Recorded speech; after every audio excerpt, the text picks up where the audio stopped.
Всем привет, дорогие друзья! Сегодня у нас необычный формат. У меня в гостях Энрико. Это замечательный гитарист, звукорежиссер, который работал с Стив Vai, с Полом Гилбертом. Сегодня он расскажет про свою технику сведения. Сегодня мы поговорим про звукозапись электронных гитар. Сегодня мы поговорим с вами про запись акустических гитар, про обработку гитар. И в целом будет очень интересное такое информативное видео. Я думаю, что в пару слов, возможно, Энрико расскажет о себе, и быстренько перейдем к разбору проектов. Ну что ж, let's go. Okay. Hello, everybody. This is Enrico Sesselego from Italy. I'm happy to be here with Aram in this beautiful studio. So actually, a little introduction about myself. As Aram was saying, I worked many years in Los Angeles, like a few years back, and I work with Steve Vai in as a recording engineer and helping for the mixing, because Steve Vai mixed by himself, and also I did some recording and mixing for Paul Gilbert for Spaceship One album, for example. At that time, I was also teaching a musician institute in Hollywood for many years, like mixing technique and recording and all of that. After that, I've been also on live. I toured four times with Paul Gilbert in European tour. I did something in Japan as well. And right now I'm been doing a lot of audio workshop and master classes, plus touring in Japan, India, South America with Antelope Audio, and South Africa, and of course Europe. And today I'm in Yerevan, for example, and that's why I'm also working here too as well. That's a very long story short. We are here today. We're just gonna focus a little bit on the guitar. You know, I always been dealing with guitar in general. That's my thing. I mean, I play guitar, so I kind of understand the instrument pretty well. I try, and I work with big musicians. So when I was working with Steve Vai, back in 2002, I actually was the assistant engineer also for his old record label, which is called Favored Nations. So if you look back to the years, a lot of albums were done back then, like Eric Sardinas, the Yardbirds, Frank Gambale, a lot of people.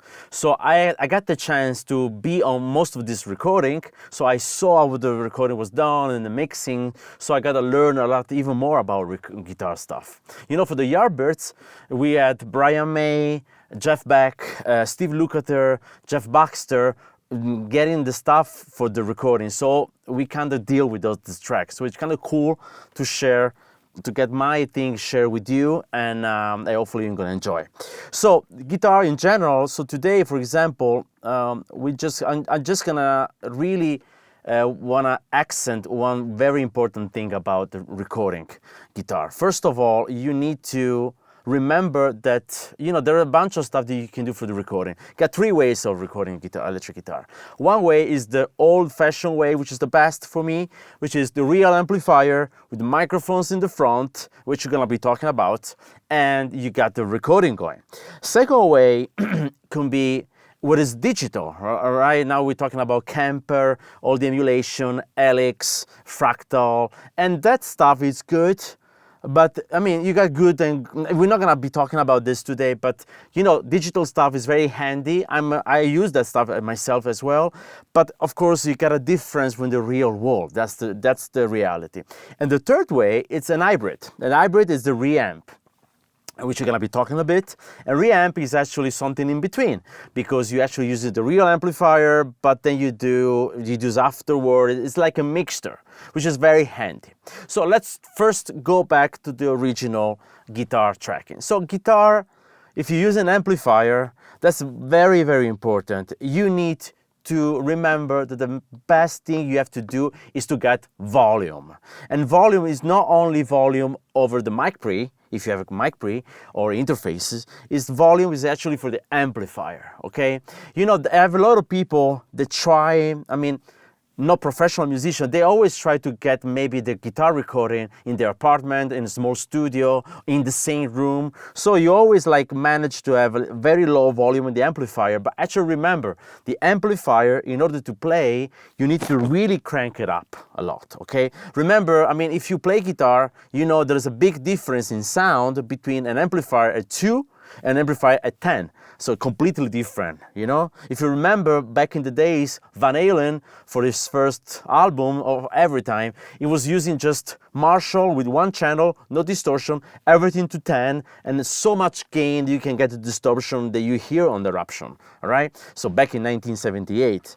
So the important thing is volume. So remember, it's like with drums. You never ask a drummer to play soft. They play it the way they play, so it's loud. Or trumpet, they play the volume. Sing, when you sing, you really sing. And the electric guitar is not, it's the same, but you need to actually crank the volume, okay? Because actually what happens, the more volume you go up, the less gain you're gonna maybe need on the actual stage. So the distortion, the best distortion sometimes not coming from the distortion itself, but the actual from the volume of the master out or the preamp, it's gonna balance, you know? So you get a really more substantial, grainy distortion. So I wanna play today, that's good. I wanna play today actually this little excerpt. You know, when I was working with Paul, I was actually with Paul Gilbert in the studio. We were doing a lot of demoing together, okay? So it was fun. Every day he would come in and do a new song from scratch. He was recording drums, guitar, bass, and vocal just as a demo. And then eventually some of the songs, they go into real recording again with me or without me and go to the record. And then after Spaceship One, actually I mixed it, so I know what's going on. Here, as you can see, it's a little piece that I saved for myself. This is what is called outtake. So basically it's him trying the sound of the amplifier with the Laney amplifier back then. And I hope all the guitar players there, they're gonna understand what's going on, because when you hear this thing, let's first play it and then I tell you what I wanna talk about. So when you hear this thing, so check this out. Okay, so from this little part, you can tell there's not so much distortion. And so, because you know, guitar player, you know, when you do this little trilling thing, if you have distortion from the amp, it's very easy. Here is fine, you find it's like more organic. It's more almost, not really to the clean, but crunch mode. It's not really lead, okay? But I don't know if you can tell, but the volume is really high. So check what happened when he tried to play the fast lines. He can play it. This is what, sorry.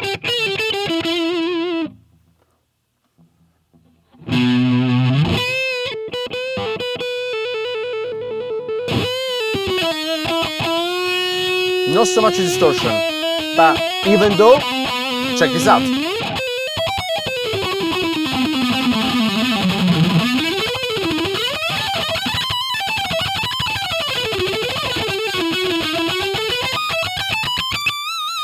So it's definitely Paul Gilbert, and of course it's Paul Gilbert playing very nicely, but I want you to stress by playing this thing that if you actually hear it, you can tell three things. The first thing, the volume of the amplifier is very high. There's a lot of volume. Second, there's not so much distortion channel. It's just the volume of the amplifier really gets you the gain. And third, it's very clean, because if sometimes you put like an amplifier with the gain to the maximum, you think it's more distortion, then you go to soloing, you kind of lose the sound. You got like a V shape in EQ, very without mids.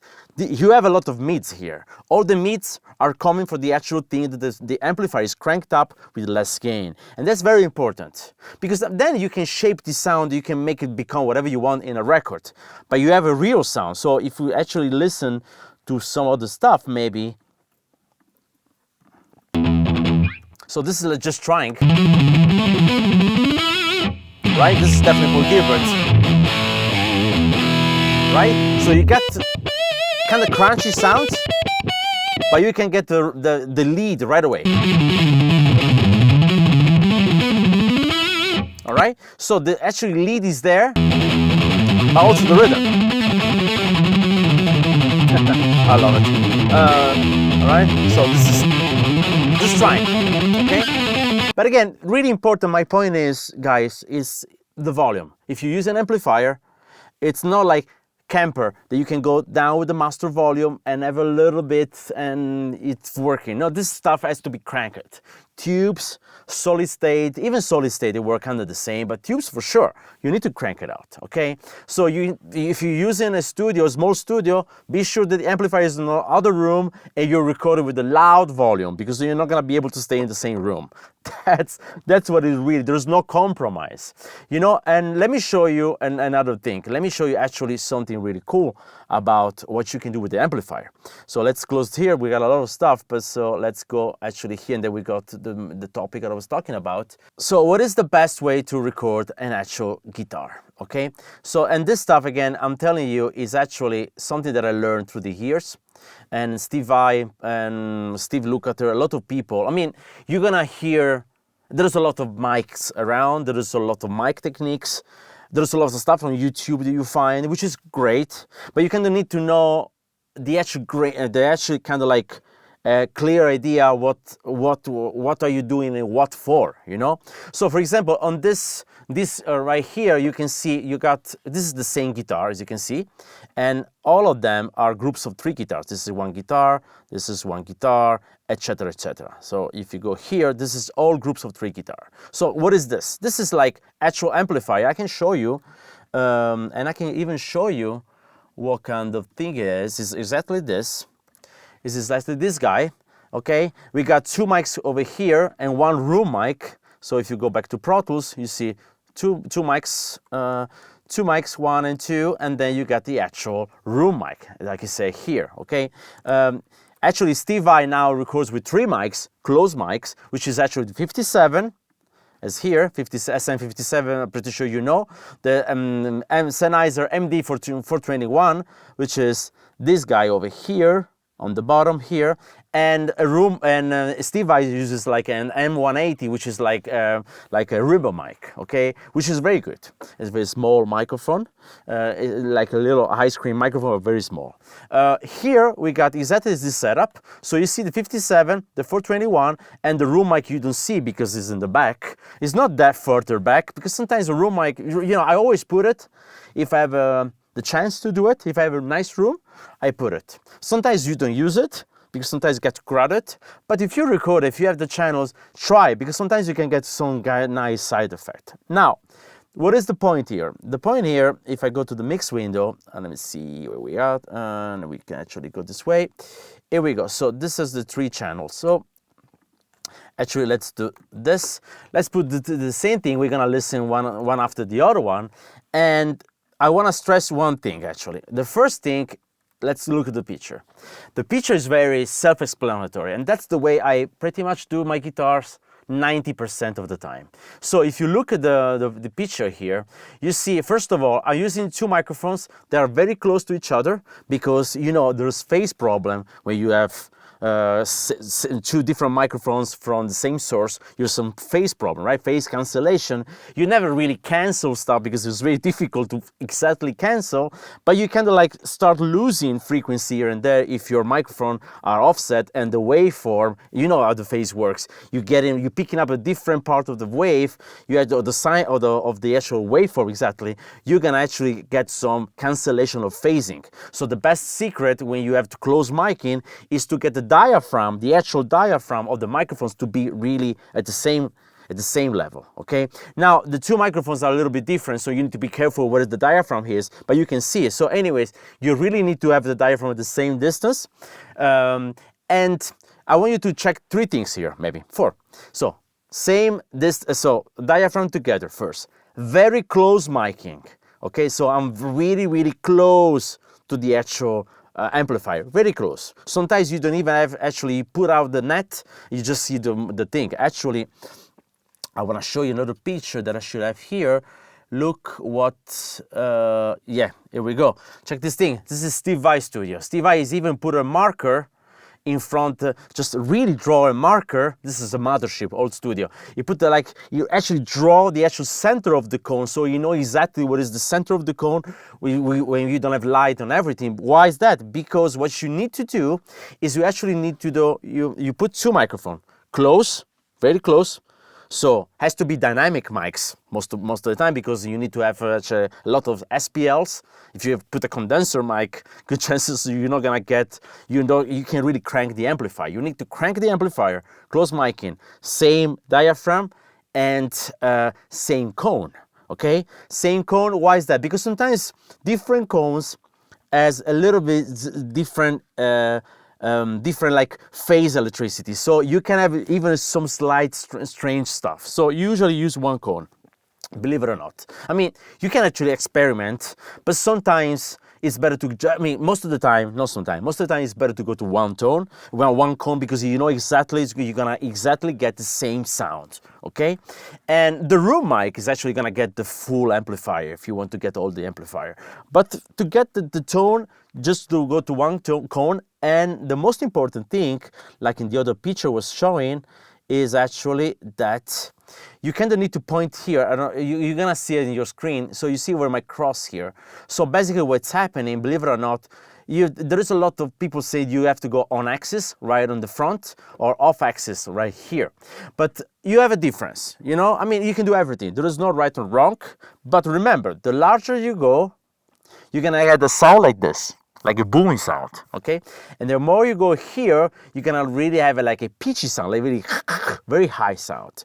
So that's why through the years, I'm just reporting to you, they find out that the best thing will be here, aiming at the crack here. You see, there's a crack here, right? With the cone and the actual pavilion, there's a crack there. So if you point there, and actually sometimes imagine you point there and then you make a little slide to the center, okay? So you get two microphones, put in the same part to the actual crack, but a little bit of the offside. Now, it sounds strange of this thing. It's very simple to do, actually. It's very simple to do. You need to put two mic stands like this, otherwise you can't really fit. But the sound is very interesting, because check the sound. The sound now, we got the 57.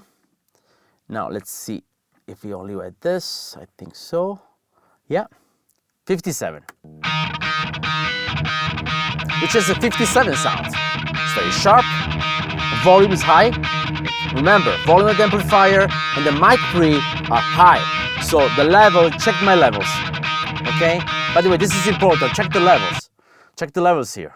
Okay, you're always gonna have the more signal to noise, so signal to error, signal to noise in this case, headroom. Okay, so I saw people recording up to here, which is fine. Sometimes live it can be an option, because live you have to deal with everything.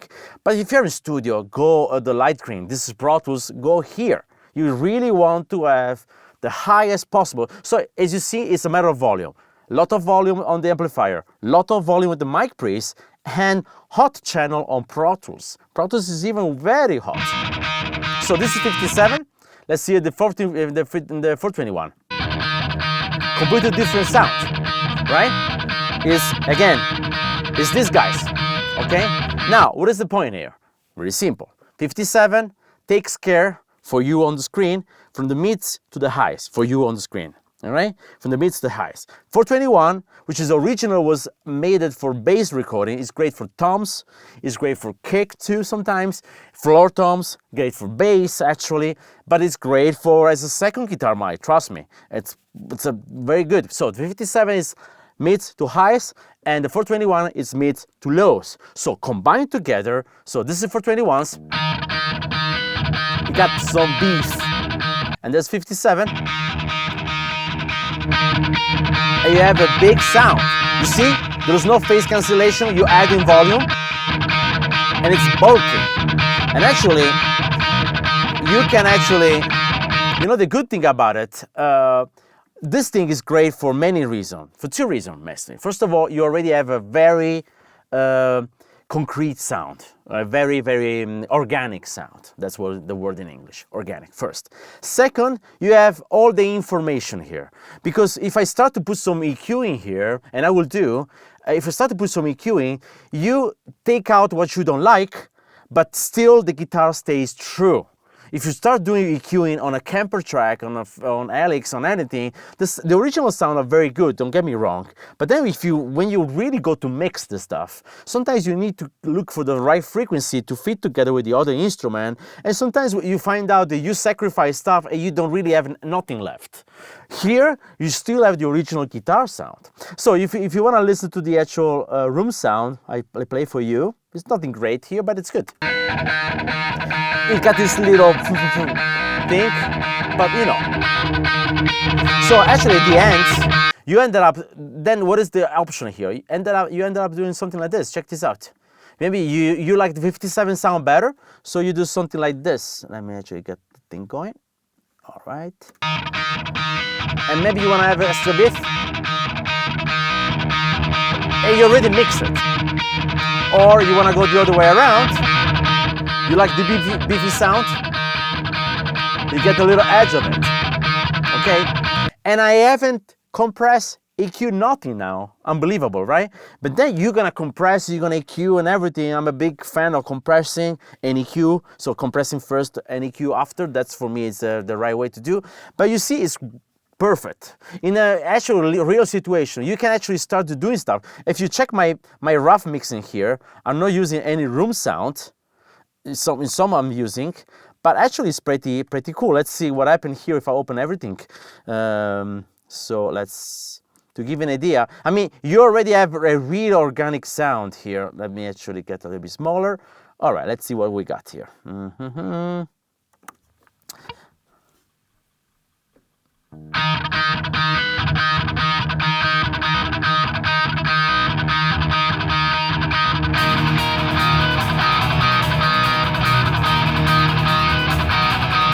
Of course, nothing is mixed yet, but it gives you the idea of what's happening.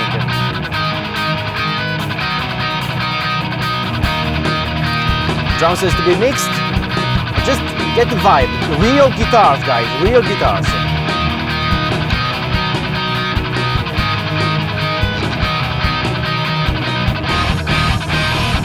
Right?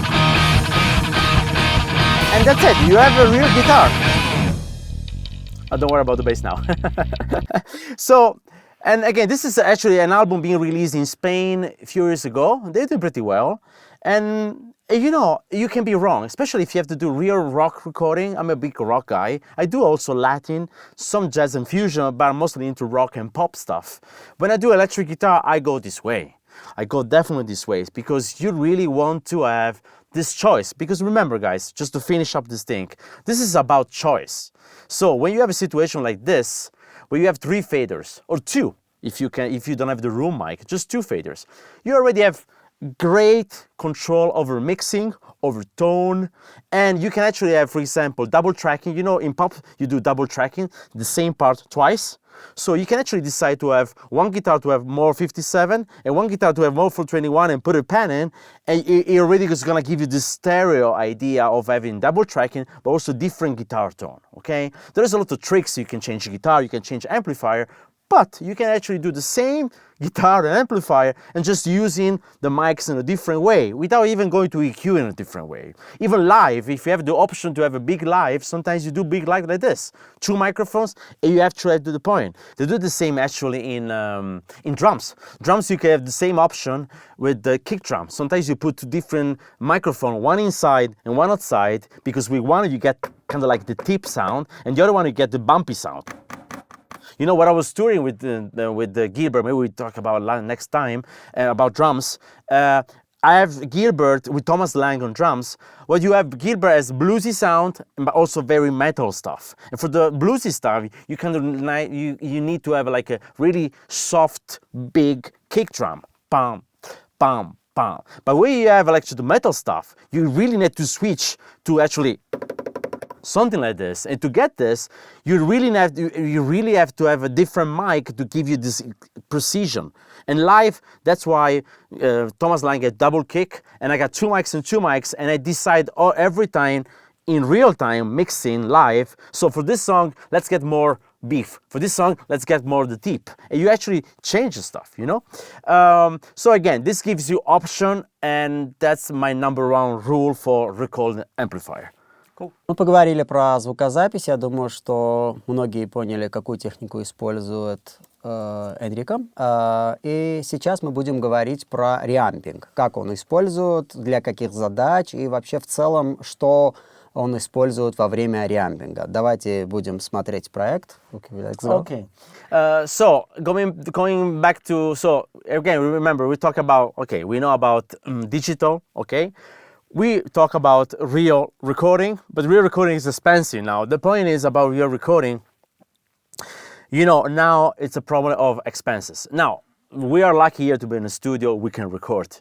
I am lucky to have a studio back home where I can record, but most of the people out there, they don't know how to, they don't have the money or they don't have a place where to record loud amplifier and having the time to really play well. Because, you know, when you go to studio, it's not only recording, you really need to actually be focused, you got time, it's expensive. One nice studio can cost like 5 to 1,000 euro a day. Okay, so imagine that. So there is another option, which is a way between, which is actually comes very handy, and which is called the reamping, which is it's not a new technique. It's always been around in the last at least 25 years, at least, and now it's very capable for everybody, any consumer. So what is the reamping? It's very simple. The reamping, what you do is you actually record. You record at home. Okay, imagine yourself recording at home, you know, when you plug the guitar and you put an emulation, Antelope as emulation, guitar rig, anything. You just put the emulation in the track so you can record, for example, your soloing or your rhythm, but of course you're gonna need an amplifier emulation to be able to record well, to get an idea what's going on, right? But if you actually notice what happened in reality, the actual software, it doesn't record the actual plugin settings, the emulation. Emulation is just a plugin, right? You open it, you change the tone. So basically what is happening, you're recording the basic line signal, actually instrument signal, because when you plug in into your interface, you actually recording just a little thing. It sounds like this, by the way. It sounds like something very bad if you listen like this, right? Of course, if I put an emulation on top of it, it's gonna sound like a real rock guitar. But you can actually do this thing, and I hope you see the possibility here. You can stay in your room, take your time you want, not spending any money, and you can actually record everything, and you can edit, solo. You can definitely do your composition by recording and using emulation to get all the nice editing on time, soloing, no stress, no money over your period of time. Then, what you can do, easy, you don't have to have the amp. You can go to a rehearsal space, to a practice space, to a studio if you have rehearsal for one day, for 1 hour, or for half a day, and you can reamp this track. What is reamping? I hope the concept is easy, which is a very simple concept. Basically, you go out of your computer, you go out of your session, exactly the way I have here. Don't look at the other tracks now. This is the track we're looking at. Okay, this guy. You going out of this, you go out of your computer, that's important, we're gonna be talking in a second, and you go into the amplifier, okay? Whichever amplifier you want, you choose, and then you actually do the miking thing, because the one that I was playing, for example, you got 2 microphones or 3 microphones, like here, like here, for example, and you got different microphones to do the work. So basically, you have the same effect of having the same result, of having the real amplifier, but without the stress of playing, without the stress of recording yourself. You just can chill and play. And now you don't hear it, we're gonna go there, and you just play. At the same time, you record underneath these tracks with the actual going to the amplifier, record it, and back into your session right beneath that. So it's gonna be set in the same spot with your editing, your choose, whatever. And it's the same. And you can actually choose, you can twist it. Let's do this. Now, what is the point is? Now the point is there is a big one big thing you need to know. The minute you record your line instrument, your instrument into your interface, it becomes a line level instrument. So this track here, what is called line level. It can be consumer, but it's a line level. So if I go out, let's say I have a normal interface I go out from, and I go into the amplifier, it's not gonna work. It's gonna be, first of all, it's gonna be very heavy for the amplifier. So anyways, if you wanna try that, be my guest, you really need to go very down with the fader and try to feed the amplifier. But the amplifier doesn't really get line level sound. It gets instrument level sound. So it's completely, it's not only about the volume, it's about the impedance, it's about a lot of stuff going on, okay? So electrical issues that you can solve with a box, which is back in the days, like 20 years ago, was the Reamp box, which is called Reamp box, which is pretty expensive. Now, it's funny that I talk about this thing because I'm, as you know, I'm here because of Antelope Audio, and I'm a brand ambassador. I'm using Antelope. I've been using it in the last 6-7 years, and I use it. And actually, I don't do only demonstration with Antelope or for Antelope. I actually use it myself. In my studio, I got my Zen Tour, I got a Galaxy there, I got my little portable setup with the Zen Go and then Zen Q. And I'm a big fan of Zen Tour, for example. But why also the Antelope is great for me, and it's still great for me. The sound, we all know about the clock sound. The clock sound of Antelope is, what makes Antelope one of the top one, maybe the top itself. If you go to India, I work a lot in India. In India, a lot of major studio, they used the Antelope, the old Antelope unit as their clock. So it's kind of great for them, So the clock, not even we need to talk about the clock. So the sound is good. But also, most of the actual machines, they do have a reamp output, which is great. That happens in the discrete, that happens in the Zen Tour, and a bunch of them. So you actually have physical reamp out. Actually, you got two of them sometimes, right? Reamp 1, Reamp 2, where actually, basically, inside the interface, you already have the reamp box you used to buy back then. So they're taking care of the impedance and the level issues that we were talking about. So you just need a jack cable to go out and to go inside, to go to the amplifier, and then you do all the process. That's great. So at the end, what you do, so this was the original one, right? Oh, sorry, it's me. Sorry, right? But then at the end, you got something like this. And again, you have the option, again, remember guys, you're doing professional way. You got your levels, you got the proximity, and you get the option to have a real amplifier with the tone that you like right away, okay? But this is organic, and again, we're coming again. Basically, we go in the digital world. We get out to go to the real analog world, which I'm a big fan for recording, and then you go back in digital world with the actual real sound, and you spend $0 or maybe $20 just to go for 1 hour to the studio, Yeah. All right. А сейчас мы поговорим про запись акустических гитар, посмотрим, какую технику использую, для каких задач, и в целом вообще поговорим, как вообще происходит звукозапись акустических гитар. So now we're to one of the main topics that I love, which is actually the acoustic guitar. For acoustic guitar, there's a world. Exactly as electric, maybe even more. Because there is a lot of way to record acoustic, and again, you have to try your best way to fit. But remember always two things about the acoustic guitar. First of all, don't expect the acoustic guitar to be recorded as like a nylon string guitar. So nylon string guitar, which is called classical guitar in Italy, for example, in Spain, which is the traditional guitar with the nylon strings. So nylon string guitar, which is still an acoustic, is a completely different miking than the actual steel string guitar, which is acoustic guitar, okay? That's very, very important. You may try to apply the same technique for recording as far as miking position, but you're not gonna get the same nice results. First thing. Second thing, so you need to know that. Second thing, I really believe, I always suggest to people, look, what is the final goal for this guitar? I mean, this guitar is gonna be like guitar and vocal for the album. It's a guitar vocal project. Is a guitar in an acoustic environment mix. I'm talking about the final picture, right? You always think about the final picture. So is the guitar by himself with the vocal, with the piano, or guitar together with a lot of guitars?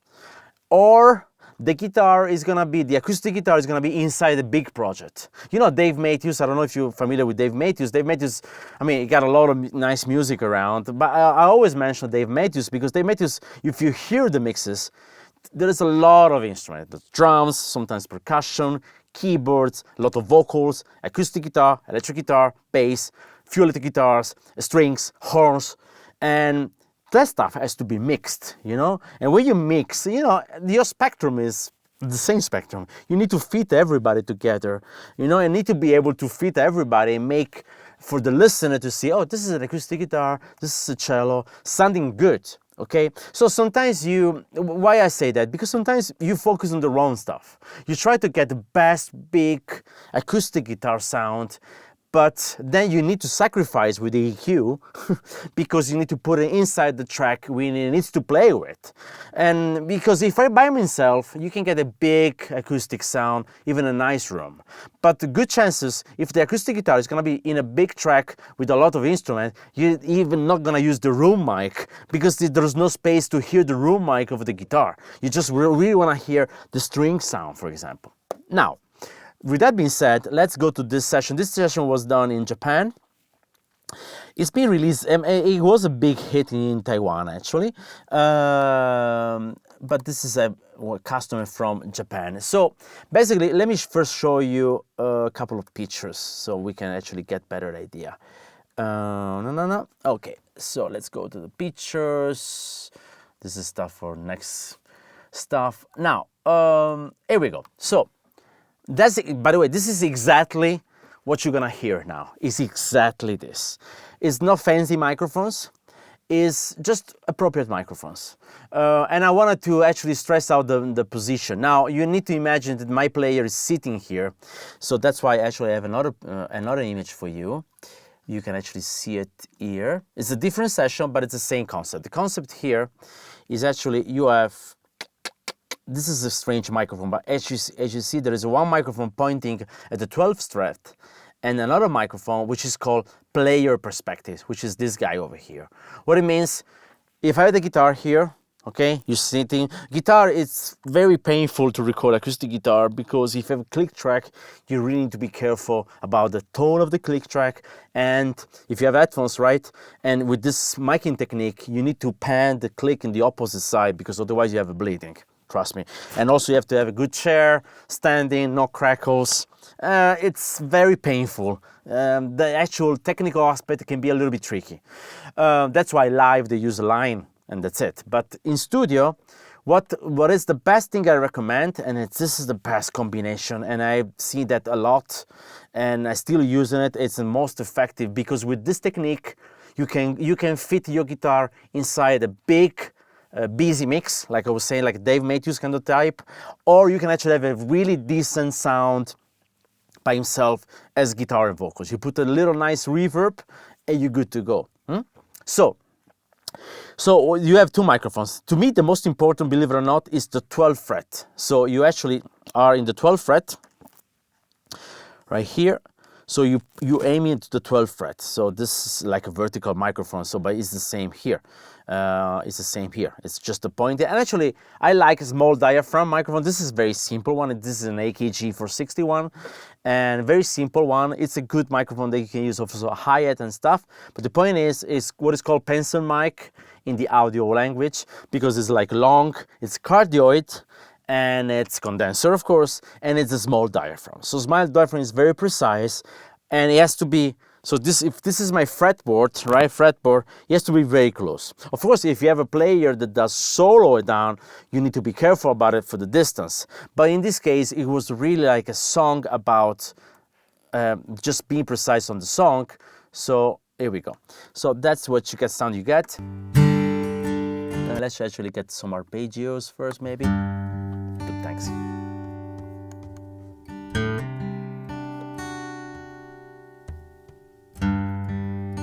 So this is the AKG. Let's go a little bit further. You see, it's already pretty compliant. It's got some richness too. And actually, let me close the other one. No, it's not mixed. Let me raise it a little bit. You already have, you can work your stuff around with some EQ, huh? Okay? Okay, so this is the one, number one. Second one, what is the second one? Second one is actually this guy. And here I got a U87, which is a good mic, of course. It's not my favorite mic. It's, of course, I'm a freelancer engineer, so when I go to places, this is in Japan, of course, this is outside of Tokyo, I go there, I see the list of the mic, and I do my pick. Sometimes I bring my own mics, but sometimes I can't. So I choose whatever in the list is. So actually, this is a good thing about my work. I mean, the way freelance work, you can have your collection of mics if you have your own studio, which is great. But sometimes you travel, you need to adapt what the studio is. That's why I always ask, for example, the mics they have before, and then if I need to bring one, I do. But this studio has decent mic. I mean, a U87, it's an expensive microphone, and it's a good microphone. So what is the catch here? Here, the catch is to get the sound from here. So basically the guy is sitting in front of the mic stand exactly like this. You see the mic stand is behind. It's behind, and then you go over the top, and this is different mic and for 149, but it's the same concept. You go from here like this and like this. You slightly go down. What is this? This is called the player's perspective. Why? Because it's like close to you here, and you actually play. So remember this, guys. I mean, acoustic guitar, I mean, any acoustic instrument, they don't play super well if you mic close. I mean, I will never mic here or in front here. An acoustic. First of all, because acoustic guitar you play and you put a mic in front of the hole, is actually, you can hear sometimes this on and off volume changer because you're doing this. And actually, if you mic here on the body, it sounds very muddy. Somebody try from the back. It depends on the instrument, but any instrument sound good on the 12th fret. Even the Ovation. You remember the Ovation guitar? The one that got the wood and behind synthetic. They sound pretty well here. And the acoustic perspective is very helpful because it gives back the tone of the guitar as the guitar player also is listening. And it's really what it is. Because, you know, acoustic instrument, I was telling you, to really appreciate an acoustic instrument, you kind of really need to sit like one meter at least out of it. Because all the harmonic component of the sound, they're gonna rejoin after a little while. There's some distance issue, okay? That's why even orchestra, you feel better the sound of violin or something, not really close, but kind of a little far away, because you can get all the acoustic information back together. And the same with the acoustic. So the acoustic, again, if you have a room mic, it's okay. But again, the room mic is gonna have a lot of different kind of component, and maybe you're not gonna be able to use it in a busy mix. We're coming back to the first topic. So this one, it's a nice combination. You get a decent tone. Let's listen to that. So, let's listen just this. Actually, it got some strange like mids stuff. If you check the mids here, let's go with some normal mids here and do some checking here of the mids. Sorry. Always do your little research. You got a lot of this stuff, which is the moviness, of course. Of course. It's not that strong, so you get a lot of this. You got a lot of presence, but it's like in a grainy thing. On the top is okay, and you can get some of the bottom. But actually, together with the other one, you have a really nice combination. Okay.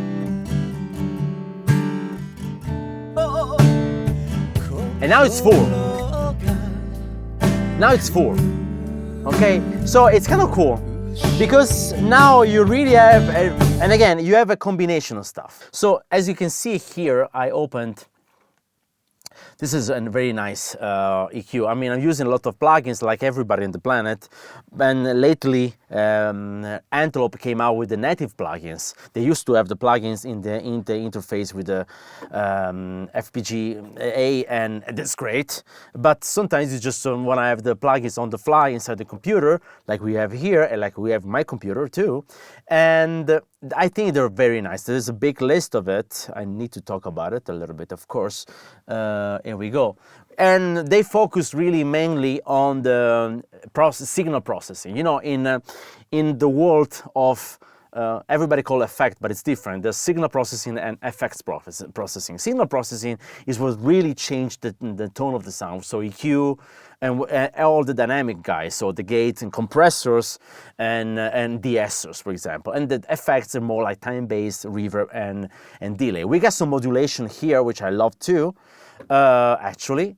Let's see, we go. But we actually have a lot of EQ. And actually one of the EQ that I love a lot, you know, and most of the time, that's very normal to, most of the time you actually do emulation. I mean, all the brands, I mean, there is no secret. This is an emulation of the Pultec. And if you look at different brands, they all do emulation. They do their own stuff, which is great, sometimes even better. But they do emulation of the real deal, because that's the way to go. I mean, that's the way to go, because I'm coming from, I used to study in LA, and when I study, it was like the big transition between analog and digital. That's why I know how to use tape too. I know how to use tape cuts, but that was the last year. We're talking about 2002, 2001, 2002. So, but you kind of actually get this thing that's very important, because you're still using old stuff. Because if you think about it, that's the way to try to use whatever is closer to the original thing, because it's very expensive. I mean, the Pultec is a very expensive machine, but it's actually one of the best EQ to me in the planet for vocals. And it's very good fixing little stuff. Even for snare, it's very good, and it's very simple. This is like and the Antelope one, I think, is very, very good, because I mean, a lot of brands, all the brands that you know around, they do it. All the brands, you can name it, they all do it, and you can try to compare them, by the way. And I found the original FPGA in the actual interface, Antelope one, to be extremely good, and this is actually good as well. Absolutely great. You can actually save your settings here as well. And what is the concept of this guy? I don't know if I mean, pretty sure you guys use it, but remember, you pretty much have to understand that, unbelievable enough, this guy doesn't go to mids. He only takes care of the lows, 20, 30, 60, 100, and the high, medium, high mids and highs. So 3K to 16K. But it's brilliant. So let's do a little work, for example, on the AKG. So you can basically have only the choice again between lows and high mids and highs. Now, the cool thing about what we call the Q, generally speaking, the quality factor, that's what Q stands for, which is bandwidth, right? How the actual thing is gonna think is actually mutual. But the good thing, you have two controls, one to boost and one to attenuate. So boost and cut on both. And believe it or not, you can actually do fancy stuff like this. You can actually boost and attenuate at the same time, which gives you what is called the Pultec curve. So it's just a different kind of shape. We're not going down, don't worry. We're just going actually because it's a matter really to experiment what it does. So you can find a lot of information about the shape of the Pultec curve. There's a lot of secret around. But let's check this out. So I'm gonna actually, let's see. I'm gonna focus a little bit. So if I actually get, remember, when you actually EQ something, remember that you're not gonna be able to understand if you do too narrow. If you do too narrow, only if you are experienced and you know the speakers, you can actually kind of really go there, but you kind of need to make it's too narrow, too large, they're no good. You need to find a good way in between to actually understand what's going on. So I'm gonna put it one way in between. And for example, let me actually boost, and then you need to boost all the way up. I know it sounds right, it sounds wrong, but it's the only way to understand 3K for the Pultec what it is, and then you can swap around. Okay, got the 4, and then you got to maybe 5. You can do it. Let's do a little scrolling. 5. Listen to 8, and let's do 16 now. 16, leave it there. 16 actually is all the way boosted, of course. But 16, the AKG is giving me exactly what I was looking for. The sound of the pick and the actual steel string, which is actually what it's gonna hear. Now, let's make an example now. I'm gonna mute the 87 and go to the main mix. And actually, I'm gonna even cut a lot of the lows here. It's very ugly sound, don't worry about that. But now I'm gonna give you what I mean by this thing. So let's start the song in a good spot. Okay, we got the Japanese singing, but check this out.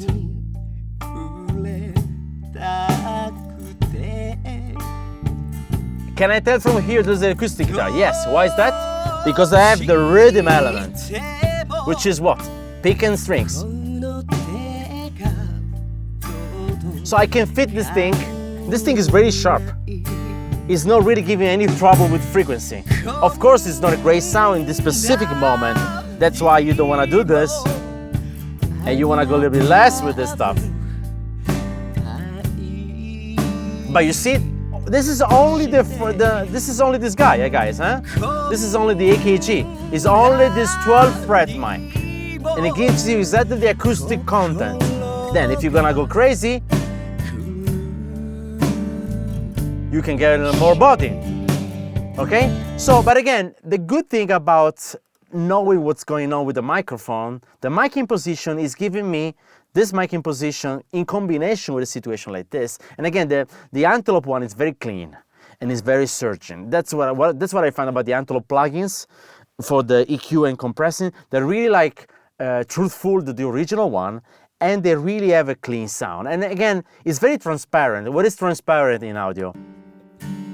You don't actually hear it in the sense that it's natural. I mean, you hear it. Now this is without. Let's get a little bit more low hand.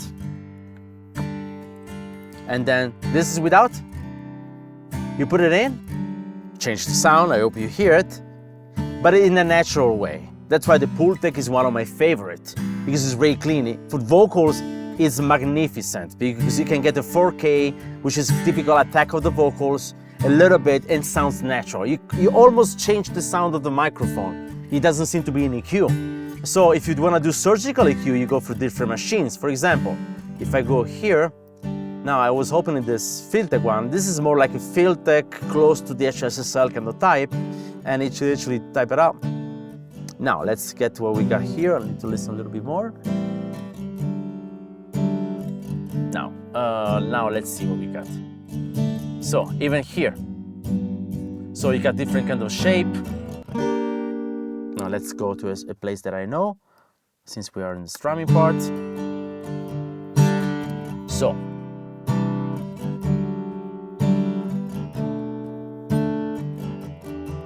let's actually get a little bit. You can decide to be large, or you can go. Here we go. Little bottom here.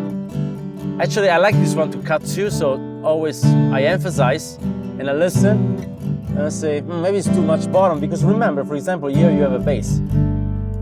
So in this case, again, you see, mixing technique is also, it's not only make your beautiful guitar sound, it's not only about guitar, it's about everything. So maybe you want to cut this thing a little bit. Okay, even more actually. I'm not a big fan of this frequency, because all the instruments are going to be between 100 and 300, so there's a lot of work to do. And maybe I can decide to have let's imagine I don't have this microphone. Let's get something different. So let's get the different tip here. So let me get this thing, kind of raise it up, and then let's see what we got here. Now, I don't know if you hear it, but the 15, which is close to the 16, And actually it's a different kind of tone in generally speaking, so from the other one. So you can actually, when you add, you can actually want to add maybe a little bit of the round. So that's one of my techniques I want to share with you, which is not a secret. I mean, it's very common. When you cut something, you really want to cut very hard, sometimes even more. When you really want to cut very hard the frequency that you don't like. But you want to leave the rest of the instrument intact because it's sounding good. You're just fixing it. Okay, but when you add, a good technique is to, so when you cut it like notching, so notch, go down a lot, like 6 dB, 9 dB. If you go graphical, you go even crazy. But when you add usually, you want to actually, you don't really want only 4K or 15K in this case.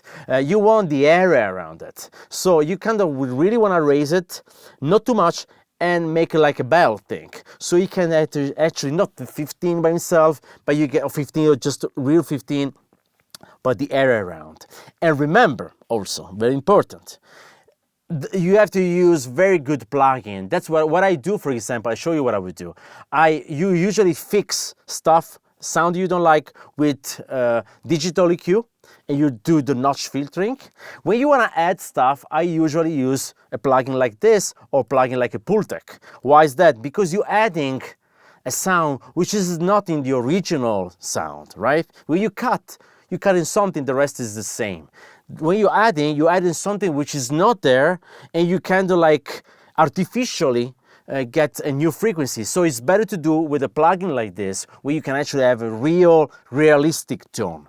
You know what I mean? So, for example, let's go back, for example, to this guitar. I mean, I'm not particularly have anything wrong with this guitar, but we can actually, let's go to a different instrument. Just improvising now. Let's go to a different instrument. Let's go to a bass. Let's get what the bass sounds like. And again, I mixed this stuff a long time ago. I don't even remember how it sounds, but let's see. Okay, so this is my bass. So the first thing what I would do is I would compress it a little bit, for example. I always tend to compress. This thing is pretty stable.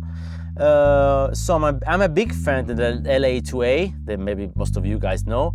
I mean, this is again another great emulation. Now it gives me already output because this is the default. But the first thing you need to do is you have the threshold control here. It's very stable. So I'm trying to stay always to -3 dB. Okay.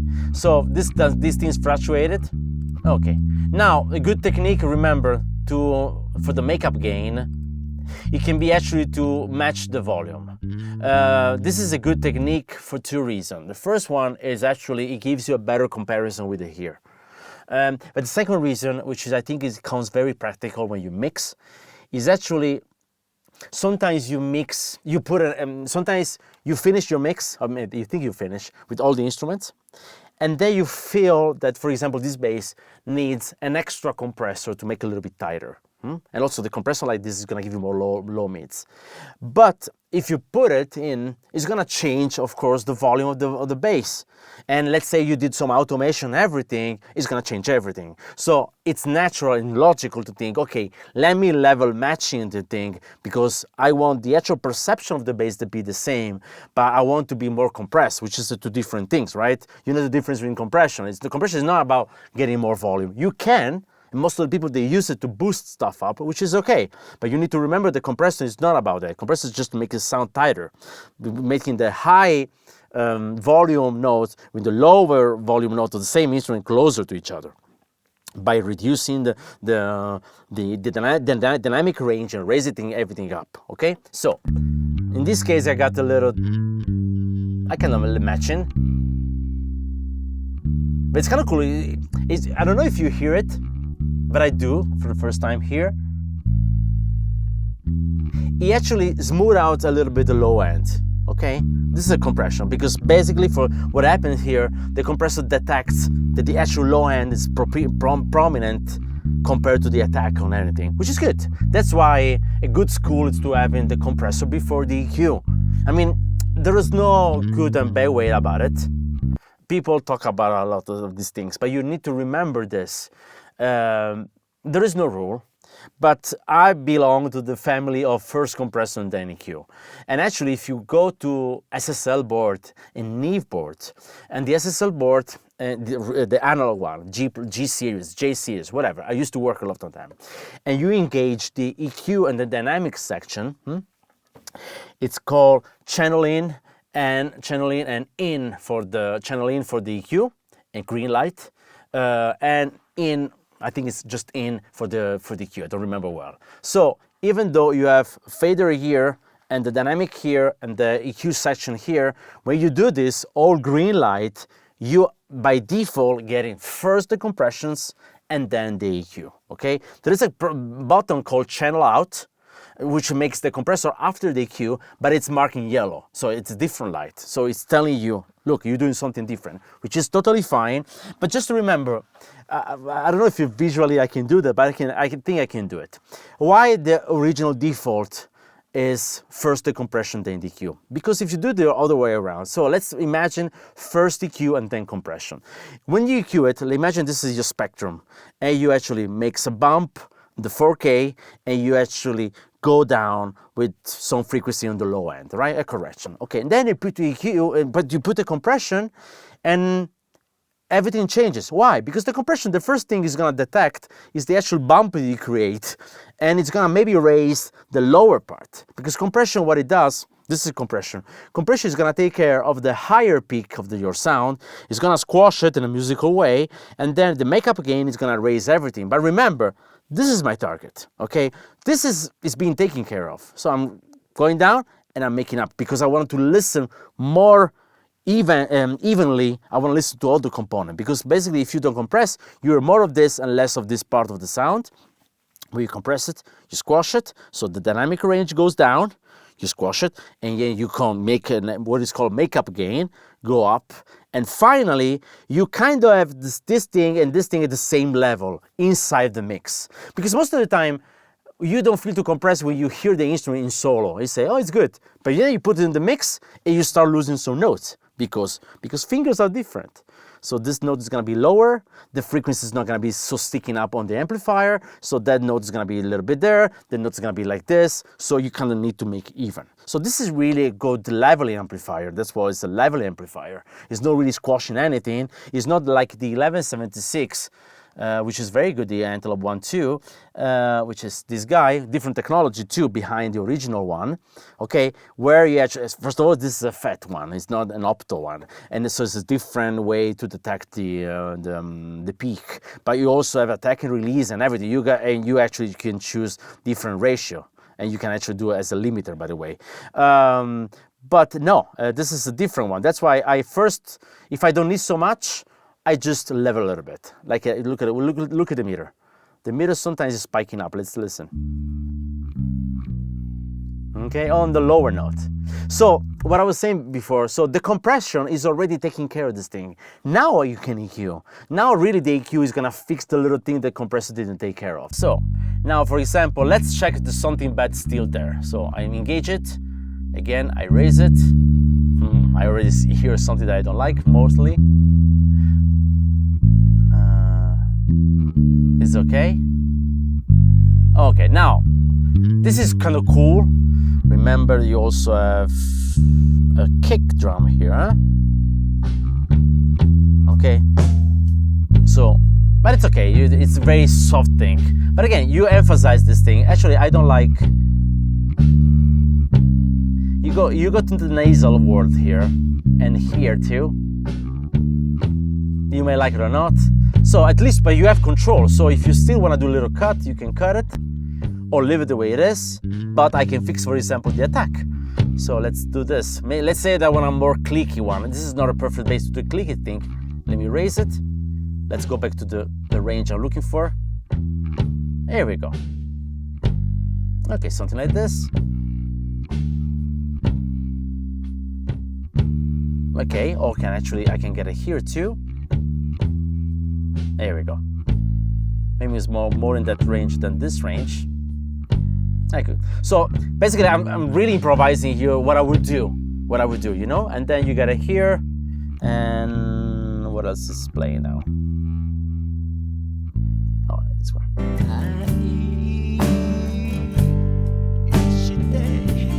At least, I mean, I'm not really particularly happy now for this one, but I'm happy about this one because it's leveled. It's level. I can even see in the meter. It's level.